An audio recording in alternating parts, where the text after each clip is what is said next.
जय हिंद साथियों। Excellency channel पे आप सभी का स्वागत है। कैसे हैं आप सभी? आई होप आप सभी लोग अच्छे होंगे और अपनी तैयारी अच्छे से कर रहे होंगे। अभी जो हमारा एग्जाम पास में है उसके रिगार्डिंग हम कंप्यूटर्स के कुछ क्वेश्चंस देखते हैं जो कि अभी एसएससी के एग्जाम्स में आए हुए क्वेश्चंस हैं। ठीक है, तो ये क्वेश्चंस आपके एग्जाम्स के लिए भी इम्पोर्टेंट है। तो चलिए आज हम क्वेश्चंस का एक सेट देख लेते हैं। तो हमारा फर्स्ट क्वेश्चन है, in computer registers MAR stands for। पहला ऑप्शन है memory access register, second option memory address register, third option main access register and fourth option is main address register. तो इसका आंसर क्या हो जाएगा? आंसर ऑप्शन नंबर 2, यानी कि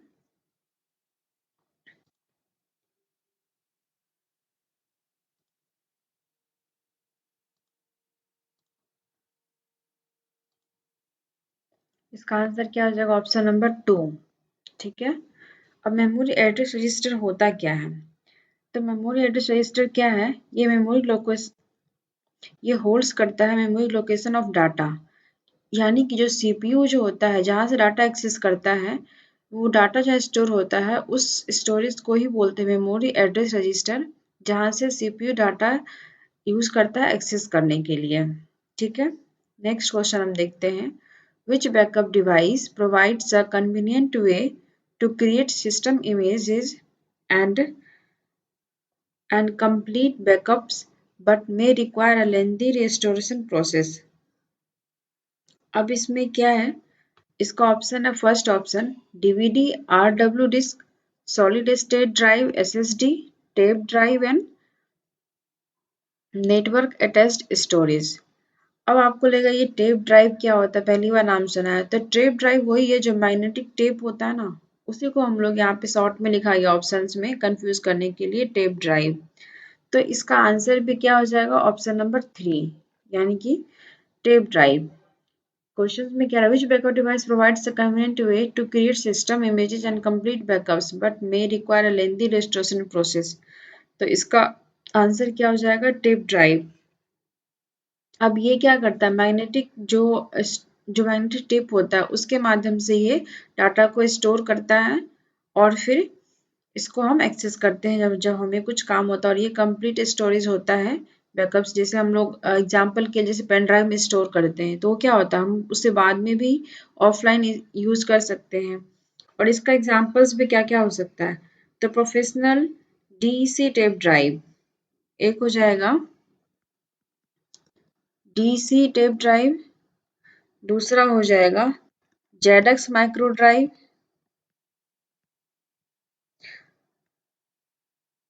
रोट्रोनिक्स रोट्रोनिक्स वाफा drive. ये सब भी क्या है, टेप ड्राइव का भी एग्जाम्पल है। ठीक है, तो आप इसको भी नोट कर सकते हैं। नेक्स्ट क्वेश्चन है, what is a cell in Microsoft Excel. तो माइक्रोसॉफ्ट एक्सेल में सेल किसको बोलते हैं? तो पहला ऑप्शन है आर स्मॉल डायग्राम और चैट। दूसरा ऑप्शन है a single worksheet within a workbook. तीसरा ऑप्शन है a separate file to store data. चौथा ऑप्शन है the intersection of row and columns in a worksheet. तो आप जैसी वर्कशीट खोलते हैं इस तरह के आपको वहां पे ये सेल बने दिखते हैं। तो ये जो सेल होता है ना, ये जो हॉरिजॉन्टली होता है इसको बोलते हैं रो, और जो ये वर्टिकल होता है इसको बोलते हैं कॉलम। तो इन दोनों के इंटरसेक्शन पॉइंट से, यानी ये जो पार्ट, इसको हम लोग बोलते हैं सेल। इसका आंसर क्या हो जाएगा?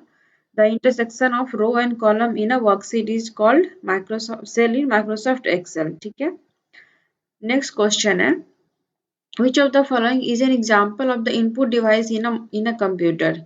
पहला ऑप्शन है touch screen, printer, monitor and speaker. तो स्पीकर क्या, साउंड को बाहर मतलब यूज, स्पीकर मतलब जैसे हम लोग यूज करते हैं जिस साउंड बॉक्स में, क्या हम वो आवाज हमें बाहर सुनाई पड़ता है, यानी कि ये भी इनपुट डिवाइस नहीं है। मॉनिटर क्या होता है, जिसपे हम काम करते हैं, डेस्कटॉप, ये जो हमारा जो डेस्कटॉप कंप्यूटर होता है या फिर जो कंप्यूटर का स्क्रीन होता है उसको बोलते हैं मॉनिटर। तो ये भी हमारा आउटपुट डिवाइस हुआ। प्रिंटर भी क्या, प्रिंट बाहर निकलता है तो हम इसे आउटपुट डिवाइस पर टच स्क्रीन। तीन क्या है, हमारा आउटपुट डिवाइस है। ठीक है। और टच स्क्रीन क्या हो जाएगा, ये हमारा इनपुट डिवाइस का आंसर क्या हो जाएगा, टच स्क्रीन। अब जैसे कि हम मोबाइल में टच करते हैं तो क्या हम उसे इंस्ट्रक्शंस देते हैं अपने मोबाइल को, तो हमें जो चाहिए होता है वो उसे ओपन कर देता है। ठीक है, तो आंसर क्या हो जाएगा, टच स्क्रीन। नेक्स्ट क्वेश्चन है, in MS Office 365 the page setup dialog box can be found under which of the following tabs. Page setup, तो आपने एक जब भी आप MS ऑफिस खोलेंगे तो आपको वहां पे जैसे वर्ड भी खोला आपने, तो MS वर्ड में क्या लेआउट दिखता है, तो उसमें हम पेज लेआउट, तो पेज लेआउट में जाकर के ही हम पेज सेटअप करते हैं, तो इसका आंसर क्या हो जाएगा, पेज लेआउट। ठीक है, लेआउट यानी कि option number B. Next question है, which of the following is an example of GUI based user agent in email. अब GUI क्या है, इसको बोलते हैं ग्राफिक्स यूजर इंटरफेस। ठीक है, ये क्या होता है, ग्राफिक्स यूजर इंटरफेस। अभी इसका ऑप्शन है Netscape, ELM, email and pine.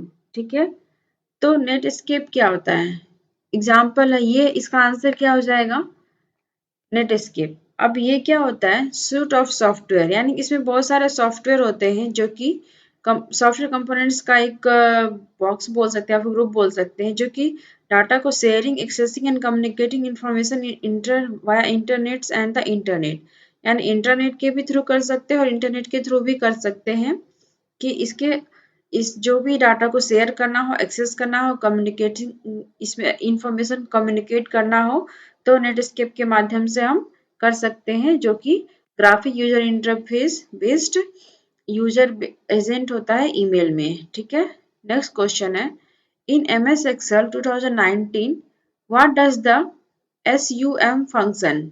सम, इसको सम बोल सकते हैं, सम का ही शॉर्ट फॉर्म है, समेशन का शॉर्ट फॉर्म सम। तो सम मतलब क्या होता है, समेशन की ऐड करना।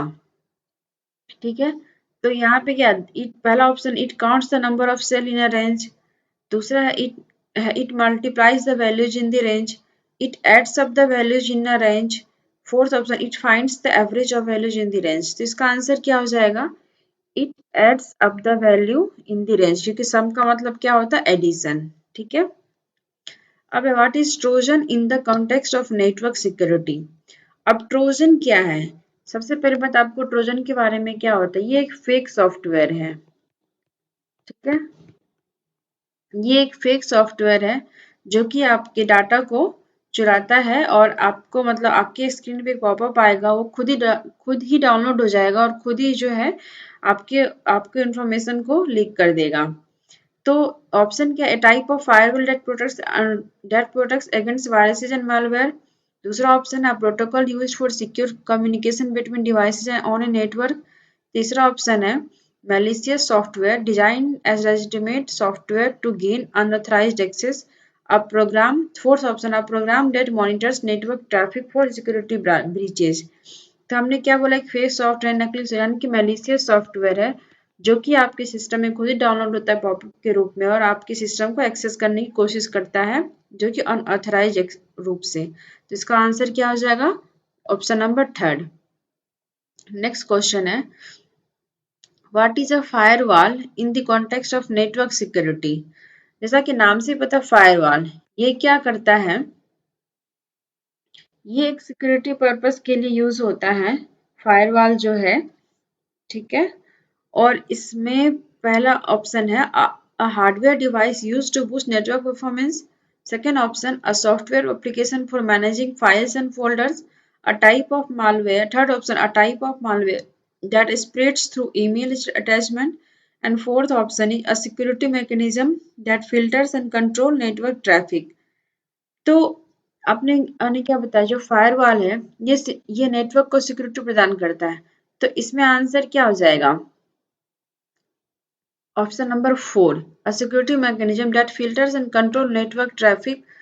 यानी कि हम देखेंगे जो फायरवॉल अगर हम आपके सिस्टम में इंस्टॉल है, तो वो क्या करेगा, आपके सिस्टम को सिक्योरिटी प्रदान करेगा। यानी कि ये जो करता है, जो भी कोई भी अनऑथराइज एक्सेस होता है, पहले उसे फिल्टर कर लेता है और जितने नेटवर्क ट्रैफिक होता है उसे कंट्रोल करता है, ताकि आपके सिस्टम में कोई अनऑथराइज आपके सिस्टम को यूज ना कर सके और आपका सिस्टम सेफ रहे। ठीक है, नेक्स्ट क्वेश्चन हम देखते हैं, what is the primary purpose of RAM, यानी रैंडम एक्सेस मेमोरी का कंप्यूटर में प्राइमरी पर्पस क्या है। तो सबसे पहले रैंडम एक्सेस मेमोरी, पहला ऑप्शन है providing temporary storage for data that the CPU is currently processing.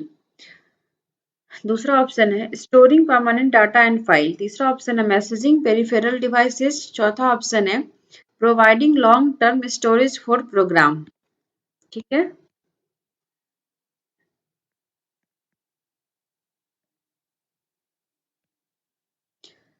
तो हम देखते हैं इसका आंसर क्या हो जाएगा। प्राइमरी पर्पस क्या है रैम का, तो इसका आंसर क्या हो जाएगा, providing temporary storage for data that the CPU is currently processing. आपने देखा हो जब भी आप फोन खरीदते हैं तो उसमें क्या रहता है, रैम लिखा रहता है 2 GB रैम या 16 GB रोम। तो रोम क्या होता है, परमानेंट स्टोरेज होता है, पर रैम क्या होता है, टेम्पोररी स्टोरेज होता है। ये जो होता है, जो सीपीयू जो डाटा करंट जिसे हम सिस्टम पे काम करते हैं और अचानक से लाइट अगर कट जाती है, खैर अभी तो डाटा सेव होता है पर पहले क्या होता था, जैसे लाइट चली गई तो डाटा जो आपने करंट अगर कोई किसी जैसे एमएस वर्ड में काम कर रहे हैं तो वो डाटा सेव नहीं होता था, क्योंकि वो जैसे ही लाइट कटी बैकअप नहीं है किसी भी चीज का, ताकि आपका पीसी ऑन रह सके, तो डाटा खत्म हो जाता था। तो वो जो होता है, जो हम काम करते हैं ना स्टार्टिंग में, तो जो मेमोरी स्टोरेज होता है वो होता है रैम का, ताकि वो जो जहाँ से सीपीयू डाटा को यूज करता है अपना प्रोसेस करने के लिए किसी भी चीज को। ठीक है, नेक्स्ट क्वेश्चन है which networking device operates at layer 2 of the OSI model and forwards data based on MAC addresses। तो ऑप्शन है फायरवॉल, दूसरा हब, तीसरा राउटर, चौथा स्विच।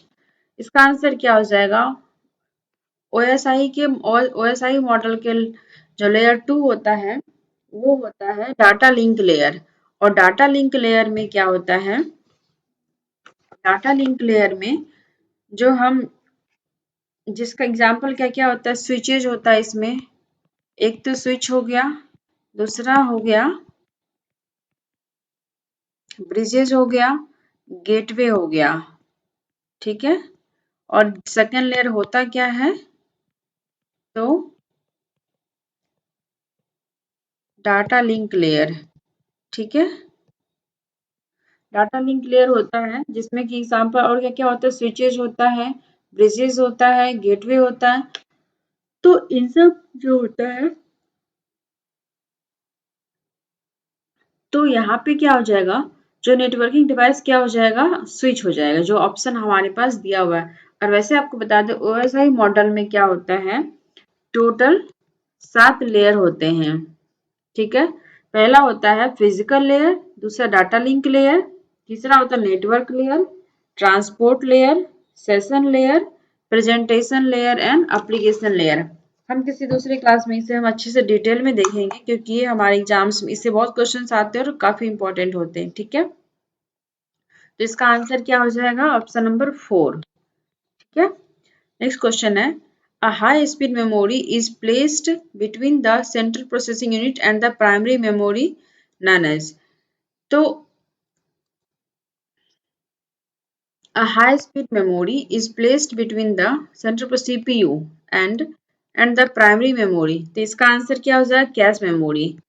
ठीक है, हम सबको पता है जब सीपीयू पे हम काम करते हैं तो जो सबसे हमारा फास्टेस्ट मेमोरी होता है कैश मेमोरी, जो कैश तुरंत डाटा वहां से एक्सेस होता है और वहां पे हम जितना जल्द उससे हम क्या करते हैं, बहुत ही फास्टली काम कर सकते हैं। तो इसका आंसर क्या हो जाएगा, 12th का ऑप्शन नंबर डी, यानी कि 4 कैश मेमोरी। ठीक है, क्वेश्चन 13 है in file explorer the of Windows 10 the keyboard shortcut num lock plus asterisk sign is used to. तो पहला ऑप्शन है open the properties dialog box for selected items. दूसरा option है display the contents of the selected folder. तीसरा option है display all subfolders under the selected folders and fourth option is collapse the selected folders. तो इसका answer क्या हो जाएगा, Windows 10 में जो फाइल एक्सप्लोरर होता है उसमें कीबोर्ड शॉर्टकट यूज करते num lock plus asterisk sign, तो ये करते हैं display all folders under the selected folders, यानी कि जो सिलेक्टेड फोल्डर्स के अंदर क्या क्या सब फोल्डर्स उसको डिस्प्ले करने के लिए हम नम लॉग प्लस स्टेरिक साइन का इस्तेमाल करते हैं। ठीक है, नेक्स्ट क्वेश्चन यानी आंसर क्या हो जाएगा ऑप्शन नंबर 3। नेक्स्ट क्वेश्चन है question number 14, which of the following is not an example of web browser.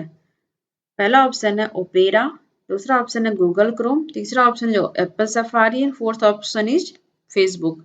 तो आपको नाम से पता चल रहा है फेसबुक क्या एक सोशल साइट्स है, तो इसमें से आंसर क्या हो जाएगा ऑप्शन नंबर 4। ठीक है, नेक्स्ट क्वेश्चन है question number 15, in Microsoft Word what is the purpose of the print preview feature. तो टू व्यू, पहला ऑप्शन है to view how the document will appear when printed, to insert images and graphics into the document, third option is to check the spelling and grammar of the document, fourth option is to format the font and style of the document. तो इसका answer क्या हो जाएगा print preview feature. जैसे हम MS word में जब हम प्रिंट प्रीव्यू यूज करते थे क्या देखते हैं कि ये हमें प्रिंट होने के बाद कैसा दिखेगा, तो इसका आंसर क्या हो जाएगा option number A, to view how the document will appear when printed. ठीक है, next question is question number 16, in file Explorer of Windows 11 which of the following tabs include the hidden items. तो हम जब भी हमने कभी items को hidden करने की कोशिश की तो हम व्यू में जाते हैं, क्योंकि हम व्यू में जाके देखते हैं आइटम हमें शो हो रहा है नहीं, तो इसका आंसर क्या हो जाएगा ऑप्शन नंबर फर्स्ट यानी कि व्यू। ठीक है, नेक्स्ट हम देखते हैं what is the function of the cache memory in a computer's memory hierarchy.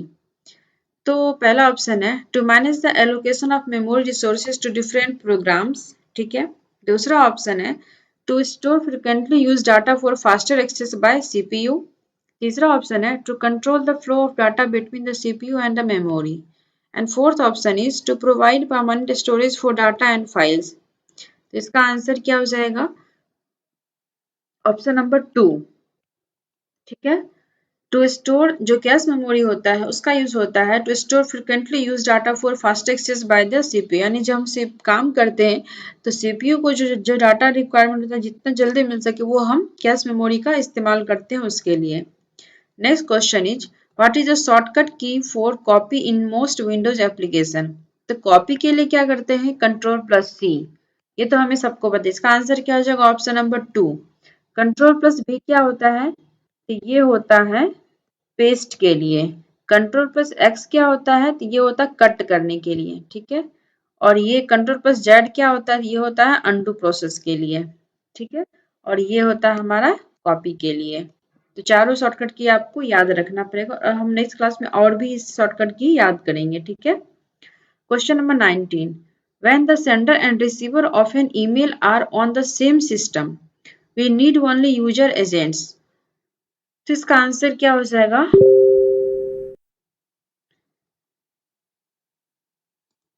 इसका आंसर क्या हो जाएगा हमारा ऑप्शन नंबर 4 यानी कि 2।